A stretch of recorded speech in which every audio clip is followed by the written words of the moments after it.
పాపం బాగా ఇసురుకుంటున్నారు, గాలి లేదనుకుంటా. తప్పదు, ఇది అరణ్యపు అనుభవం కదా. ఈ అరణ్యపు అనుభవంలో అన్నీ విలాసవంతంగా సుఖవంతంగా ఉండవు. దైవజనుడు చెప్పింది అక్షర సత్యం. ఇది దేవుడు ఏర్పరచుకున్న స్థలం, దేవుడు నియమించినటువంటి స్థలం. నేను దాదాపు 150 కిలోమీటర్ల దూరం వెళ్ళి వెతికాను మీటింగ్స్కి స్థలం కోసం. 7 కిలోమీటర్లలో దేవుడు ఏర్పాటు చేశాడు. చిలకలూరుపేట నుంచి 150 కిలోమీటర్ల దూరం పోయి వెతికాను. నాకు అరణ్యపు అనుభవం అంటే ఇష్టం. అరణ్యపు అనుభవం అంటే ఇష్టం.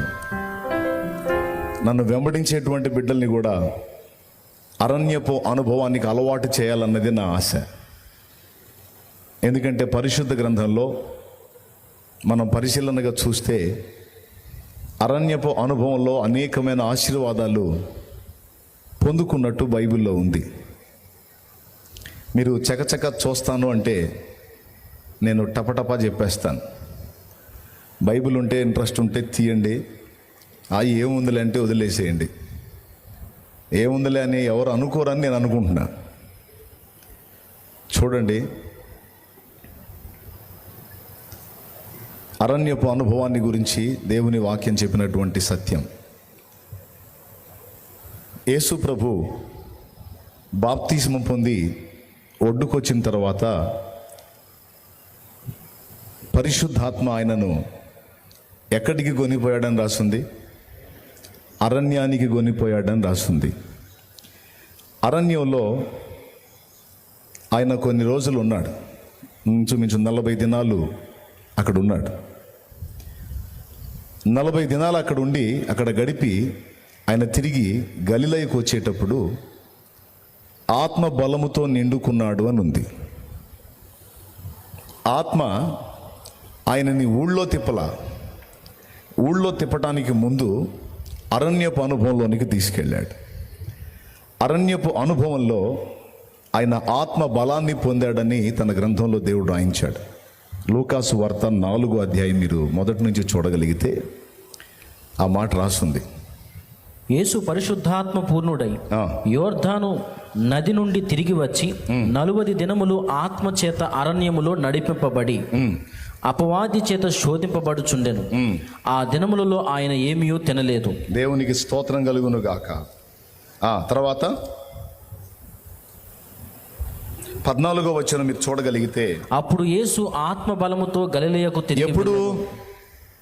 ఎప్పుడు ఆత్మ బలముతో నిండుకున్నాడు? 40 దినములు అరణ్యపు అనుభవంలో ఆయన ఉన్న తర్వాత మళ్ళొక 40 రోజులు ఇంకా లేడు. బాప్తిస్మం పొందాడు. పొందిన వెంటనే లైన్లోకి వెళ్ళాడు. 40 డేస్ అక్కడ గడిపాడు. ఆ తర్వాత పగలంతా తిరిగి ప్రకటిస్తూ, రాత్రంతా కొండకు వెళ్ళి ప్రార్థిస్తూ, అలా ఏ రోజుకు ఆ రోజు ప్రార్థన చేసుకున్నాడు తప్ప మళ్ళొక 40 రోజులు ఆయన వెళ్ళి ప్రార్థన చేసిన అనుభవాన్ని మనం చూడం. ఒకే ఒక్కసారి అలాంటి పని చేశాడు ఆయన.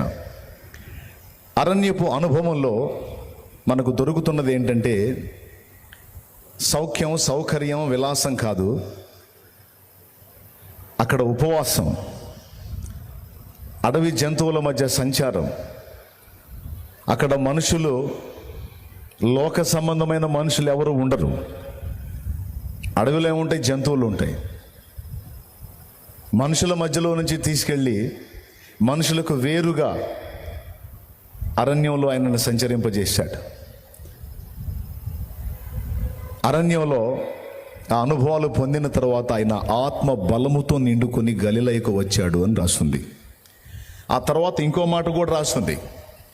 ఆత్మ బలముతో ఆయన నిండుకొని గలిలయకు వచ్చిన తర్వాత ఆయన కీర్తి ఆ ప్రదేశం అంతటా కూడా ప్రసిద్ధమైంది అని రాస్తుంది. అరణ్యపు అనుభవంలో ఆత్మ బలం దొరుకుతుంది. మీ శరీరాలు కొంచెం అసౌకర్యాన్ని అనుభవించవచ్చు, పర్వాలేదు. నేను నిన్నగాక మొన్న చెప్పాను, నైటు ఇనాగ్రేషన్ రోజు చెప్పాను. ఇక్కడ విలాసం ఉండదు, సుఖవంతమైన అనుభవం ఉండదు, ఏసీలు ఉండవు, ఫ్యాన్లు ఉండవు, నువ్వు కోరుకున్న ఆహార పదార్థాలు ఉండవు, హాయిగా విశ్రాంతి పొందడానికి అనువైన ప్రదేశము కాదు. కానీ ఒకటి మాత్రం దొరికేది ఇక్కడ నీకు, నీ ఆత్మకు బలం దొరికిద్ది ఇక్కడ, నీ ఆత్మకు శక్తి దొరికిద్ది, నీ ఆత్మకు జీవం దొరికిద్ది, నీ ఆత్మ ప్రభావంతో నింపబడే అనుభవం మాత్రం ఇక్కడ దొరికిద్ది. అరణ్యంలో అది మాత్రం దేవుడు ఏర్పాటు చేశాడు. నువ్వు నమ్మినా నమ్మకపోయినా ఇది నిజం. గడిచిన సంవత్సరంలో వచ్చి గడిపిన వాళ్ళకి కొంతమందికి కొన్ని అనుభవాలు తెలుసు. గడిచిన సంవత్సరంలో దేవుడు ఏ కార్యాలు చేశాడో చాలామందిలో సాక్ష్యాలు ఉన్నాయి. ఈరోజు ఇక్కడ గడుపుతున్న వాళ్ళ జీవితాల్లో కూడా రాబోతున్న రోజుల్లో సాక్ష్యాలు లేవబోతున్నాయి. ఎందుకంటే మనం ఆయన సన్నిధిని ప్రేమించి పడుతున్న ఈ ప్రయాస, ఆయన సన్నిధిలో పడి గోజాడుతున్న ఈ అనుభవాన్ని ఆయన మర్చిపోయే దేవుడు కాదు. అసలు అందుకోసమే నిన్ను తీసుకొచ్చాడు ఇక్కడికి. ప్రైజ్ ద లార్డ్, హల్లెలూయా. ఇది మొదటి విషయం. అరణ్యపు అనుభవంలో ఏం దొరికిందో తెలుసా? అదే లూకాసు వార్త 2వ అధ్యాయం ఒకసారి తీయండి. లూకాసు వార్త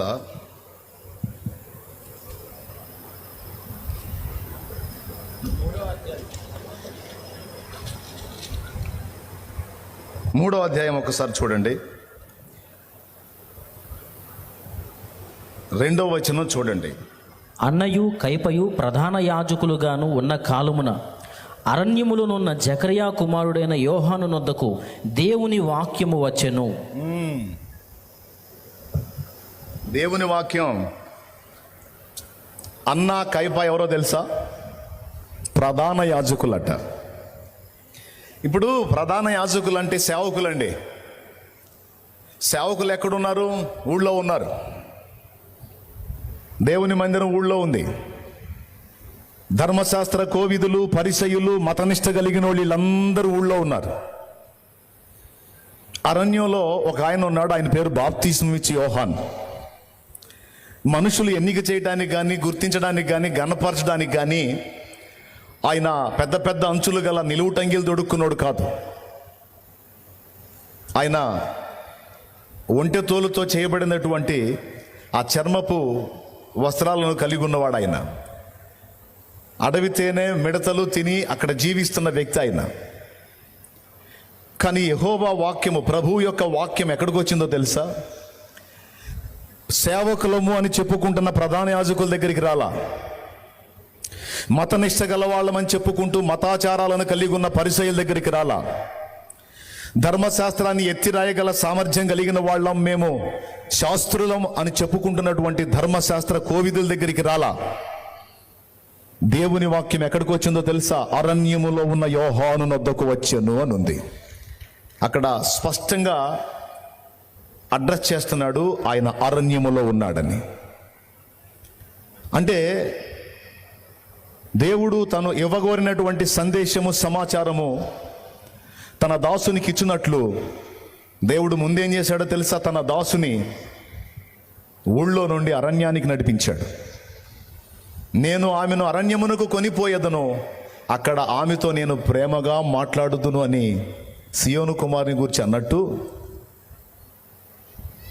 దేవుడు అరణ్యపు అనుభవంలోనికి మనల్ని తీసుకొచ్చాడు అంటే తన స్వరాన్ని అక్కడ వినిపించడానికి దేవుడు అలా తీసుకొచ్చాడు. బాప్తిసం ఇచ్చి యోహాన్ని ఎలా అరణ్యానికి తెచ్చాడు?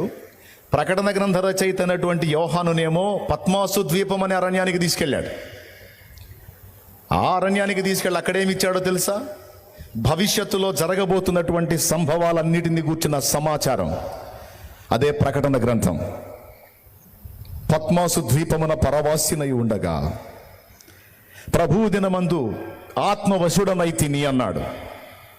ప్రభు దినమందు నేను ఆత్మవశుడనయ్యాను అంటే పూర్తిగా నేను ఆరాధిస్తూ, దేవుని స్తుతిస్తూ, మహిమపరుస్తూ, నన్ను నేను మైమరచిపోయి, నేను పూర్తిగా నా మనస్సుని ఆయనకి ట్యూన్ చేసి నేను ఆత్మలో ఆయన్ని కలుసుకున్నాను. అప్పుడేం జరిగిందో తెలుసా? పరలోకము తెరవబడింది.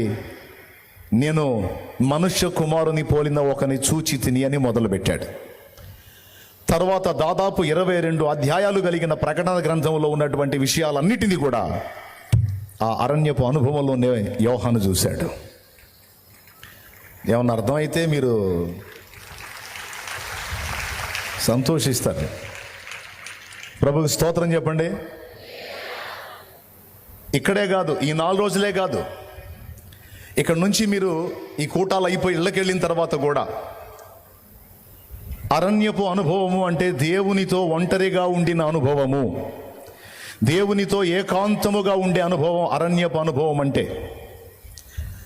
ఆడవాళ్ళు అడవుల్లోకి ఏడెళ్తారు, అయినా ఇప్పుడు నువ్వు వెళ్ళడానికి అరణ్యాలు ఏడున్నాయి? అరణ్యాలు కూడా కొట్టేసి ఊళ్ళు చేసి పడేస్తూ ఉన్నారు. నేను చెప్తున్నాను, అరణ్యపు అనుభవము అంటే లోకానికి వేరుగా దేవునికి దగ్గరగా ఉండే అనుభవం అరణ్యపు అనుభవం. స్త్రీలైనా పురుషులైనా దయచేసి ఈ సాధన చేయండి. నేను దేవుని కృప పొంది, దేవుని నడిపింపు పొంది, చాలా విషయాల్లో దేవుని ఆలోచనలు ఎరిగి నేను పనిచేయటానికి నాకు ఆయన నడిపింపులో ఆలోచనలు దొరికిన స్థలం అరణ్యపు అనుభవమే. ఏకాంత ప్రార్థన అనుభవంలో ఎక్కువగా నేను గడపడానికి ఇష్టపడ్డాను.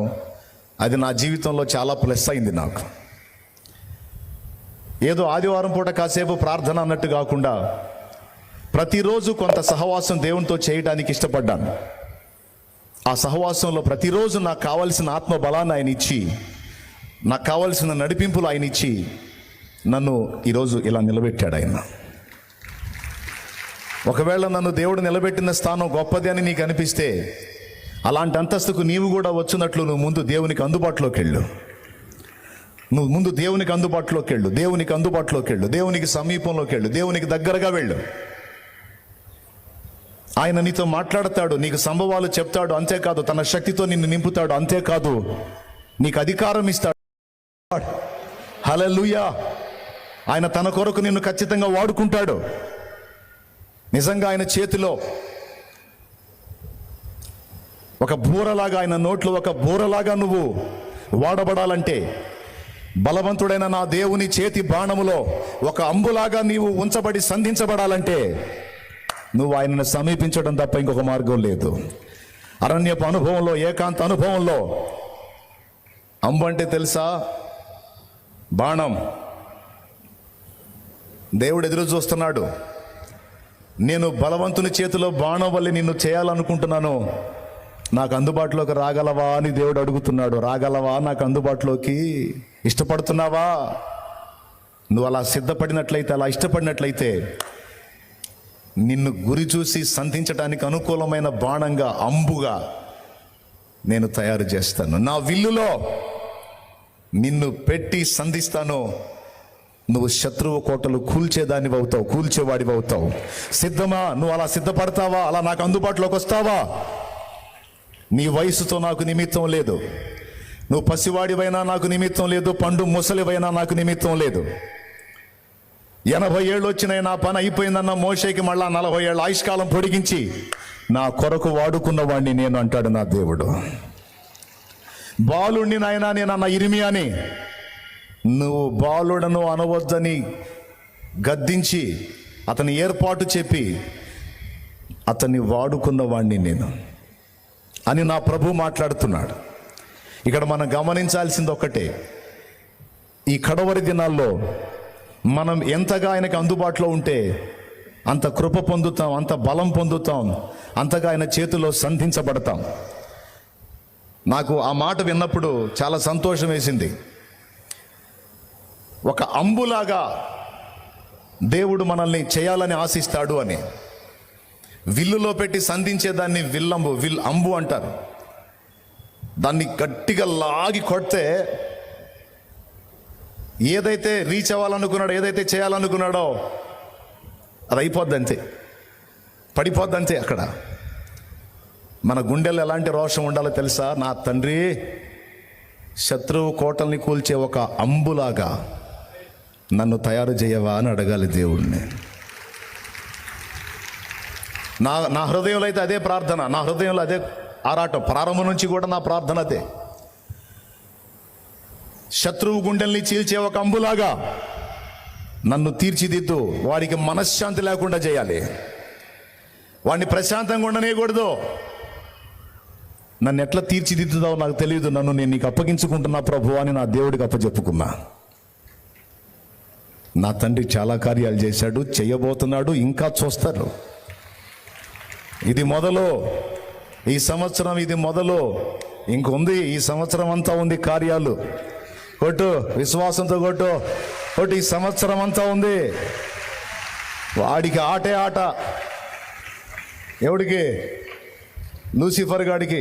వాడు బాగా డిస్టర్బ్ చేశాడు నన్ను ఈ సంవత్సరం, బాగా కదిలిచ్చాడు అన్నాడు, బాగా రెచ్చగొట్టాడు, పిచ్చి లేపాడు నాకు. వాడికి ఎక్కిస్తాయిక దేవుడి శక్తితో. దేవునికి స్తోత్రం కలుగును గాక. హల్లెలూయా. కృంగిపోయి, కుమిలిపోయి, కూలబడిపోయి, దిగజారిపోయి, నరాలు వీక్నెస్ వచ్చిన వాళ్ళలాగా కూలబడే వ్యవహారం కాదు. వాడు ఎంత కదిలిస్తే అంత మూడిద్ది వాడికి, వాడి టీంకి, వాడి ఎత్తుగళ్ల మొత్తానికి మూడిద్ది. ఎందుకంటే నా దేవుడు రోషం గల దేవుడు, నా దేవుడు సర్వశక్తి గల దేవుడు. ఆయన పాదాలు పట్టుకుంటా వాడికి చేయాల్సింది వాడికి చేస్తా. నా రోషం అది, నా భారం అది. మరి నీ ఆలోచన ఎట్లా ఉందో నువ్వే ఆలోచించుకో. అరణ్యపు అనుభవంలో దేవుని వాక్యం దొరికిద్ది, దేవుని అభిషేకం దొరికిద్ది, భవిష్యత్ ప్రత్యక్షతలు దొరుకుతాయి. 3, అరణ్యపు అనుభవంలో దేవుని చిత్తం తెలిసిద్ది. దేవుని చిత్తం తెలిసిద్ది. 40 సంవత్సరాలు మామ మందను మేపుతూ అరణ్యంలోనికి వెళ్ళి, అరణ్యంలో మందను తోలి అరణ్యపు ఆవలికి వెళ్ళాడట. ఎవరో ఆయన, ఎవరు? మోషే. అరణ్యపు ఆవలికి వెళ్తే మండుచున్న పొద కనపడుతుంది.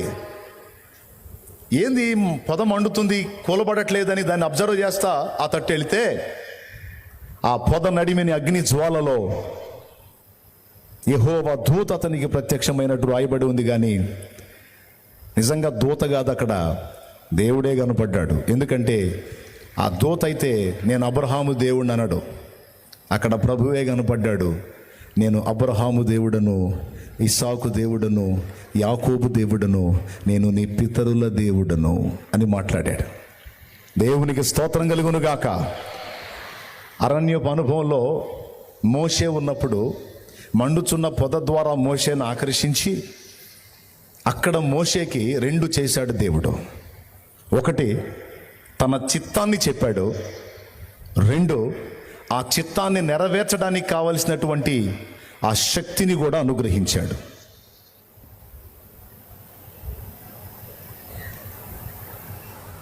రెండు దొరికినాయి మోషేకి. తన చిత్తం ఏంటో చెప్పాడు. అయ్యా, అంతమంది జనాన్ని నేను తీసుకొని రావడానికి అప్పట్లో రాజువాడు ఫరో, వాడిని ఎదిరించడానికి నాకు శక్తి లేదే అంటే, ఆ శక్తి నేను ఇస్తాను నీకు. వాడి గుండెల్లో నిద్రపోయే శక్తి నేను ఇస్తా. నువ్వు బలహీనుడివే కావచ్చు, కానీ నీకు తోడయ్యున్న నేను బలహీనుడిని కాదు. నేను భూమి ఆకాశాల సృష్టికర్తని. నరుడికి నోరిచ్చిన వాడిని, కాళ్ళు చేతులు ఇచ్చిన వాడిని, కళ్ళు ఇచ్చిన వాడిని, చెవులు ఇచ్చిన వాడిని, మానవ జాతి మొత్తాన్ని నిర్మించిన వాడిని నేను నీకు తోడై ఉన్నాను. సరే, నేను అక్కడికి ఏం తీసుకొని పోవాలి? కత్తులు, కటార్లు, మందుగుండు సామాగ్రి ఏం అవసరంలా. నీ దగ్గర ఏముంది? గొర్రెల్ని తోలే కర్ర, ఆ కర్ర చాలు పో అన్నాడు. దేవుడు ఆ కర్రకే శక్తినిచ్చి దాని ద్వారానే ఇశ్రాయేలు సర్వ సమాజాన్ని 6 లక్షల కాల్బలాన్ని నడిపించి, సముద్రాన్ని పాయలు చేసి, బండను చీల్చి, నీళ్లు రప్పించి, ఐగుప్తులు అన్ని అద్భుతాలు చేసి, మొత్తం కూడా ఆ కర్రతోనే చేశాడు. ఇంకేమన్నా చేశాడా? ఇంకేమన్నా ఆయుధాలు ఇచ్చాడా? ఈటలు, బరిసెలు, బల్యాలు, కత్తులు, కటార్లు ఏమన్నా ఇచ్చాడా? నో. అరణ్యపు అనుభవంలో 4వ విషయం ఏంటంటే దైవ చిత్తం తెలిసిద్ది. అంతేకాదు, ఆ చిత్తం నెరవేర్చడానికి కావలసిన శక్తి, బలం, ఆ ప్రభావం కూడా నింపబడింది. ఇదంతా అరణ్యపు అనుభవంలో దొరికే అంశం. ప్రభువుకు మహిమ కలుగును గాక. ఈరోజు ఇక్కడికి వచ్చిన మీ అందరూ కూడా అలాంటి అనుభవానికే వచ్చారు. ఇక్కడ మీరు కనిపెట్టి ప్రార్థన చేస్తే, దేవా, అసలు నా పట్ల నీ ప్రణాళిక ఏంటి? అసలు నన్ను ఏం చేయదలుచుకున్నావు? నా ఆశ అయితే బలవంతుని చేతిలో బాణం వల్లే నీ చేతిలో బాణంలాగా నేను ఉండాలనేది నా ఆశ. పాపిష్టి లోకానికి, లోకాశలకు వేరుగా ప్రత్యేకింపబడిన జీవిత అనుభవం కలిగి నీ కొరకు ఒక మంట మండాలని నా ఆశ. నన్నేం చేస్తావు తండ్రి? నాతో మాట్లాడు. నీ చిత్తమును బయలుపరచు, నీ శక్తిని నాకివ్వు, నీ వాక్యము నాకు అనుగ్రహించు అని నువ్వు దేవుణ్ణి గోజాడితే అయిపోయింది. 2 రోజులు అయిపోయింది, ఇంకా 2 రోజులు మాత్రమే ఉంది. సాయంత్రం కూటంతో 2 రోజులు అయిపోయింది, ఇంకా 2 రోజులు మాత్రమే ఉంది. మీరు గమనించినట్లయితే ఇంకా 4 కూటాలు మాత్రమే ఉన్నాయి. సాయంత్రంది, రేపు 2, ఆదివారం 1, ఇక 4 కూటాలు మాత్రమే ఉన్నాయి. కనుక దేవుని పాదాలు పట్టుకొని గోజాడుకునే ఆ టైంని పోనీయొద్దు.